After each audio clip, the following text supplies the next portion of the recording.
This little magical tool is the key to getting your horse to do absolutely anything that you ask of them. Hey guys, and welcome back to my channel. If you're here, then you're probably interested in positive reinforcement training or are doing positive reinforcement training already with your horse. This video today is going to be all about markers. What is a marker, the types of markers, and how you condition your marker. So there are a lot of different ways that you can train with positive reinforcement. The method that I use and the method that I think really unlocks the potential of positive reinforcement is using a clicker, and it's called clicker training, okay?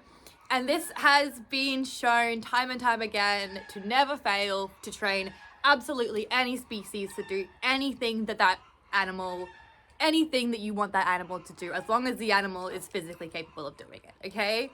So don't say this doesn't work for your horse, because it does. You just don't know how to use it properly, and I'm going to teach you. In this video, I'm just going to be quickly talking about like only markers, okay? I'm going to be doing another video. It may be already up depending on what time you're watching this. Maybe you're watching this in the future. If so, hello, I hope we are still alive.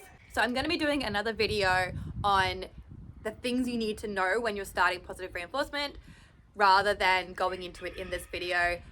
I also have a free ebook. You can find it in the down here with the writing and stuff. Or if you follow me on social media, you can find it in all the links in my bios. There are three types of clickers, okay? There is a mechanical clicker, which is like a mechanical thing that makes a click, like that you do. So these come in like a whole bunch of different varieties, okay? I actually just lost my clicker that I've been using for like a year. I don't even know how I haven't lost it yet by this point, and it's green too, so it like matches the grass. And I put it down somewhere yesterday and I cannot find it anywhere. So I pulled out these bad boys that I had from when I used to teach puppies stuff. So I bought these, I think, off eBay for like $1 each or something, okay? So they're really easy to get, they're really cheap. If you're working with a sensitive horse, sometimes the click can startle them a few times, but generally once you get into working with them, like that goes away quite quickly. But something to be aware of, if your horse is quite sensitive, get a quieter marker. So these are mechanical. You can also use a verbal marker, and by that I mean a word, okay? So yes, good, okay, banana, like you can, it doesn't matter what the word is, but it has to be short and sharp and sweet. Like the shorter and sharper it is, then the easier it's gonna be for your horse to identify that sound. The only problem with verbal markers though is that your verbal marker will change slightly depending on your mood, what thoughts you're having. You know, there's a lot of like fluctuation in sound when it's coming from our vocal cords. And horses are very, very sensitive creatures, and they can pick up on that. So if I say good and I'm really happy, my horse knows that I'm really happy. And if I say good and I'm a bit frustrated, my horse picks up on that, and then he starts getting a bit tense, you know, because they're so sensitive. So just be aware of that. I use a verbal marker with my mechanical marker. So for example, when I am training a new behavior or training anything, I'm gonna use this because it is more consistent. The horse knows what this means and like what to do. It's kind of like when we're working, we're using the mechanical marker or learning anything new. If we're doing something quite casual, like maybe my horse is just standing there really nice and politely while I'm talking to someone and I don't have my clicker on me, I can say good, and he knows that I've just marked that behavior. Of course, I can also just say like, good boy, and then give him food, but then he's gonna start thinking that every time I say good boy, there's food, and then when that doesn't happen, they could get confused. So it's good to have a verbal marker for those situations, but not necessary, but you do have to condition each one separately, okay? The third one that you can have is a physical marker, okay? And this is like a touch, something tactile. And you can actually, no, there's another one that you can use as well, which would be a visual marker, okay? So there's 4 different kinds of markers. Mostly with horses, obviously, we're gonna use the first 2. Tactile, a lot of people will use that for animals that are deaf or blind or both. That can be really handy. in general horse training, I don't really ever use a tactile marker. So yeah, I just wanted to mention it in there so that you guys know all the different kinds of markers. And then obviously the last one is a visual marker. So a visual marker, again, not really used unless you're kind of going higher level training. But it's essentially like I would wave, and that is the cue to my horse that he's done the thing that I want him to do and the food is coming. Like that's marking the food delivery. So that's all a marker does. The marker marks the food delivery. So it just gives your horse a clearer understanding of what it is that earned them the food, okay? And once your horse understands clicker training, like they are so good. It kind of just becomes like a conversation. Whereas this is just to help you guys translate, because neither of you guys really speak each other's languages fluently. So you kind of like learn to speak a different language together that's involving the clicker.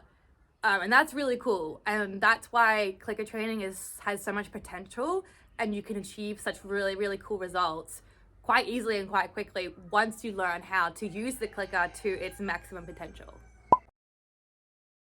Okay, so once you have chosen your marker, bought your marker, you're with your horse, you got your food, because we're doing positive reinforcement training, so we need food, or you can use scratches, but just use food. Food is way better, okay?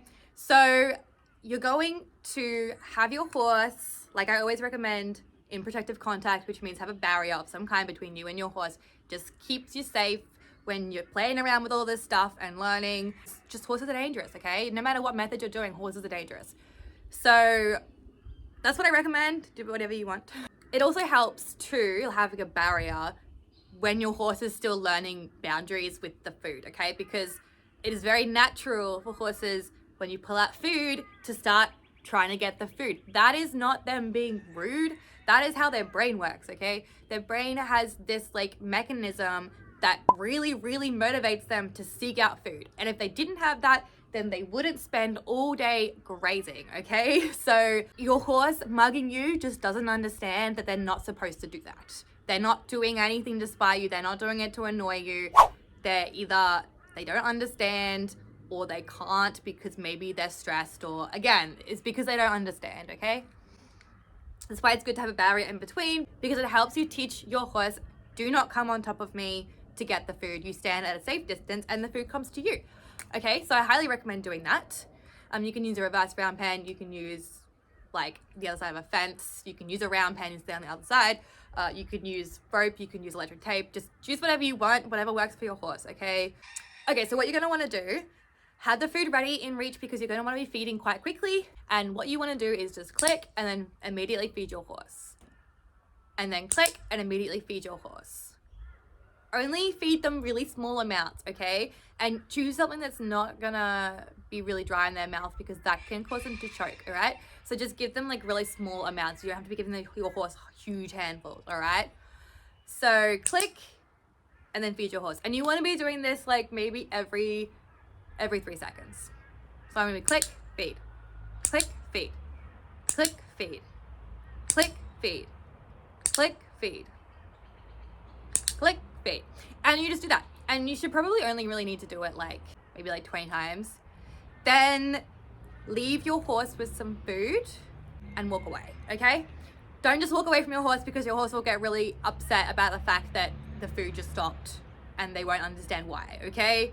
So don't do that, because that's when you can get your horse frustrated. And one, they start not wanting to play the game with you because they're like, oh, this just makes me feel bad inside because I get frustrated.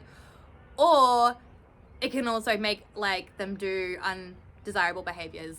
You know what a horse looks like when they're getting frustrated and annoyed? That's what your horse is gonna start doing if you just do the feeding and then you just stop and you don't communicate to them why the feeding has stopped and you just walk away. So give them some food, or give them a hay net. I love hay nets for that reason, because I could just have one on hand and just like, here we go. Have the hay net, give you a break for a couple of minutes, let that kind of sink in, and then take the hay net off them and start again. You'll know when it's conditioned, because when you give your horse back the hay net, click, and if your horse goes, then you know that the horse is conditioned to the clicker, okay? You know that they understand that when you click, it means food is coming. So you just continue until you get that response from your horse, and then you don't have to keep going anymore because that is conditioned. That clicker, that sound is conditioned. And you just do the same thing with a verbal marker, physical marker, whatever marker you want to use, okay? Super, super easy. Okay, and that's it, guys. That's all I have to say on markers. I hope you guys found this video helpful. If you did, please leave a comment or give it a like or both, because it really helps get my content out there. And don't forget to subscribe if you haven't already, and I'll see you guys in the next video.